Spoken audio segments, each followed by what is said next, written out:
आज से देश में 3 नए लॉ लागू हो गए हैं। नए आपराधिक कानूनों के तहत दिल्ली में पहला मामला दर्ज किया गया है। नमस्कार, आप देख रहे हैं भारत एक्सप्रेस डिजिटल। मैं हूं आपके साथ बबीता रखवाल।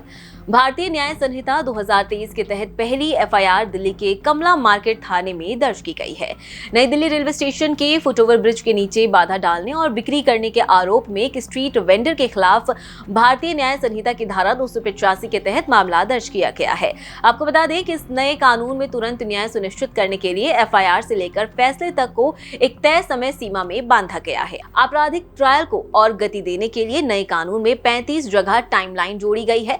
आज से पूरे भारत में अंग्रेजों द्वारा बनाए गए तीनों पुराने कानून, Indian penal code 1860, criminal procedure code 1898, 1973 और इंडियन एविडेंस एक्ट 1872 कानून खत्म हो गए हैं और देश में तीनों नए आपराधिक कानून भारतीय न्याय संहिता 2023, भारतीय नागरिक सुरक्षा संहिता 2023 और भारतीय साक्ष्य अधिनियम 2023 लागू हो गए हैं।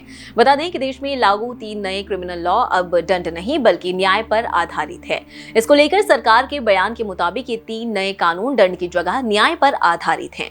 ये तीनों कानून अंग्रेजों के जमाने के थे। उन्होंने अंग्रेजी शासन को मजबूत करने और उसकी रक्षा करने के लिए ये बनाए गए थे। उनका मकसद न्याय नहीं दंड देने का था, मगर भारत का लोकतंत्र न्याय की अवधारणा वाला है और इसी के आधार पर आपराधिक न्याय प्रणाली बनाई गई है। इन 3 नए क्रिमिनल लॉ के लागू होने से भारत की आपराधिक न्याय प्रणाली में कई बदलाव आने की उम्मीद है। जाने क्या हुआ है बदलाव। पहली सुनवाई के 60 दिनों के अंदर ही आरोप तय किए जाएंगे। आपराधिक मामलों में सुनवाई खत्म होने के 45 दिनों के अंदर फैसला आएगा। नाबालिग से रेप के दोषी को उम्र कैद या फांसी होगी। किसी भी मामले में 3 साल में न्याय दिलाने का उद्देश्य है। राजद्रोह अब देशद्रोह होगा।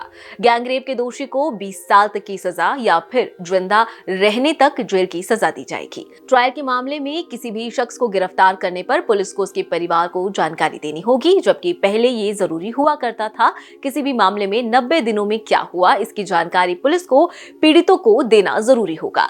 हत्या की धारा पहले 302 थी, लेकिन अब 101 होगी। आरोपी और पीड़ित दोनों को 14 दिनों के अंदर एफआईआर, पुलिस रिपोर्ट, चार्जशीट की कॉपी पाने का अधिकार अब मिल जाएगा।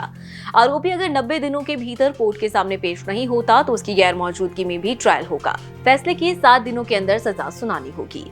कानून में महिलाओं और बच्चों के खिलाफ अपराधों पर एक नया अध्याय जोड़ा गया है। इसमें बच्चे को खरीदना या फिर बेचना एक जघन्य अपराध माना गया है।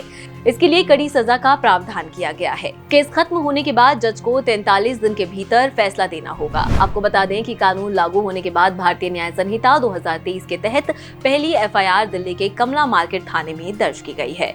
नमस्कार।